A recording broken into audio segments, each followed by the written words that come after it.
Welcome to Board Game Animal. My name is Justin. It's no secret, two of my favorite types of games are trick-taking and card-shedding games. We talk about them fairly often on the channel. And in fact, generally I love small card games of any genre. And this year just keeps delivering when it comes to good small card games. I've already done 2 videos now on the games from indie publisher New Mill, and today we're here to talk about the latest 4 that are going to soon be available to you. With these types of games, theme is typically not strikingly important, so what I find interesting about these 4 in particular is that each one, at least for me, felt thematically relevant in one way or another. Not that they're thematic, but that the gameplay itself had me thinking about the theme more often than it typically does. I'll point out how that's the case for each one as we go. Robokraft is a trick-taking game with robots on the cards. As far as the theme thing goes here, this one is the loosest. However, the artwork is absolutely phenomenal. The very bold, clean robot designs feel appropriate with how calculating and cerebral this game is. There are multiple moving parts. The lead card shifts the suit ranking. The winner of the trick wins cards, but the loser wins a cube of the matching winning color. So essentially, you're constantly seeing shifting going on. The suit's relative rankings, as well as trying to maintain that you're winning cards matching the cubes you obtained when you lose tricks. I think this one is super solid. It's a really nice balancing act between winning and losing tricks and trying to maintain that. So for me, Robocraft is a 7 out of 10. And I know that this is a reimplementation of a game that's been hard to obtain. So I think that if you really like that clean, mathy sort of scoring in your trick-taking games, this is one you're definitely going to want to seek out. Vegeterrors is a weird one. And I mean that nicely and thematically. Despite playing through the mechanism of a must-not-follow trick-taking game, it conveys the spirit of the classic video game vibes that the artwork is going for. At the beginning of the game, you wager on which Vegeterror, essentially which suit, you think will be the great winner of the round. And through clever play that involves a bit of card counting, hand management, you can manipulate each trick and try to guide the battles to the success of the monster that you're rooting for. It feels a bit video gamey because you feel like you're power boosting or trying to play negative effects on the monster that you either want to win or don't want to win. And then when you're playing essentially status effect cards or power-ups, it all contributes to that vibe. Of every game we're talking about today, I think Vegeterrors is the one that would most benefit from many repeat plays with the same group. Because the complexity of the reasoning and manipulation around each trick is a bit much to parse at first when you're learning it. Because think about it in general, you trying to win every trick is one thing, or you trying to lose tricks is one thing. Or even if you're just trying to meet a prediction that you yourself made, that's another. But here, each trick, you are going to be working to manipulate a specific card to either win or lose, and that can change each trick, so there's a lot to think about. It's a different level of reasoning that more play will develop.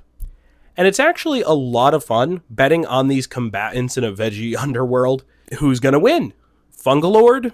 Melegoom? Squasher? Or Jerry? Because the overhead, it's not one that I see myself bringing out all the time and introducing to new players. However, I think the design is really ingenious and interesting, and could be really popular with the right group. So for me, it's another 7 out of 10, but who knows? I may want to bring this out more often because, you always want to bet for Jerry. Yonkai no Yokai is a really clever card-shedding ladder climbing game, or rather elevator climbing, or elevator descending, or anyway.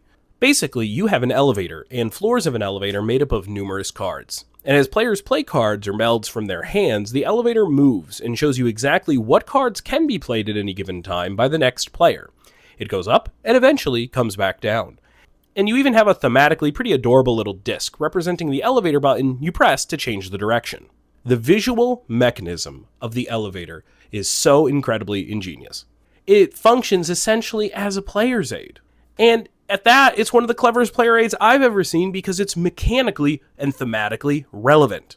You are never at a loss as to what you are able to play, and having that visual reminder in front of you is so helpful.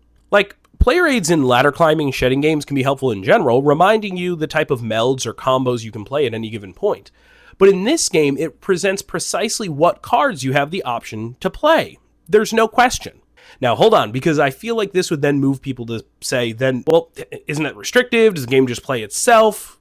No, not at all. Because just because you know the few melds you can play now, you have an incredible decision space managing your hand to know whether playing one of those sets of cards now is going to compromise a set you can play up or down the line when the elevator gets back to you. So all of this makes the game feel like a really clean card cheddar, with a great mechanical guide keeping everyone knowing the options, while having a lot of phenomenal decisions throughout because the game is constantly going to be circling back to you and you want to make sure you're prepared. Couple of great hook that thematically makes sense, with really great artwork as usual from Sai Beppu. This one is a super solid 9 for me. I keep itching to bring it back out. Fright Factor by Nick Ferris is a wonderful little trick taker, themed after scary monsters. This one really tickled me. The mechanism for setting the trump suit and card strength is a nifty blind reveal, and thematically said ranking which monster is the scariest. Speaking of the theme, not only does the suit strength thematically tie into the monster's fearsomeness, but the theme also shines through with Eijiro's fantastic artwork, quickly becoming one of my favorite artists in the hobby. Eijiro's designs here have a lot of character and really pop, while maintaining the nostalgia of these classic monsters. So, the game itself, as the tricks go by, the different suits will become unleadable, based on the number of said suit that's been played, and you keep track of that with the box itself. I am a sucker for when you use the box as part of play. This just fits perfectly, just is smart, I think it looks great, and is so fun, and it makes sense in a thematic way, strangely, because the more you play the monster cards, you could argue is the more exposed to them you've been, the more familiar you are to them, thus the less scary they are. You're more aware of them. Maybe I'm overthinking it, but I think it's great. Everyone also has a dead card you can play strategically that will auto lose you the trick, but it's also super useful to play in order to avoid dropping a monster down the fear track, and even if it means keeping them leadable for just one more trick, that may make all the difference to manipulate your hand the way you want to. The ticking clock of leadable suits, the variety in each hand of play because of that, and a nice bidding mechanism that isn't punishing, make this an awesome game in and of itself. But throw in the option for special powers and also make the game look this good, man, this is exactly the sort of trick taker that is still taking me by surprise that I'm looking for when we're in a market that is just overflowing with good games. So for me, Fright Factor is just awesome, and it has a great hook with a great look, 9.5 for me. And that's that. Please go check out the description below for the link to New Mill to be able to pre-order these bad boys very soon. You are not going to want to miss these. I want to thank New Mill for the review copies of these games. But as I've said in the past, please be aware we're always going to be completely honest with you about our thoughts on the games, no matter how they've come onto our table. I will always tell you why a game may not be for you, or wasn't for me. But on a good note, we seem to be on a really hot streak of good games lately, and I'm very happy to share and talk about them. Because to me, that just means that you have a lot of variety of great games to choose from. Thank you so much for watching, liking, and subscribing. If you have any questions, please leave them down below. And in the meantime, always remember to play board games like an animal, or a vegetable, or Jerry.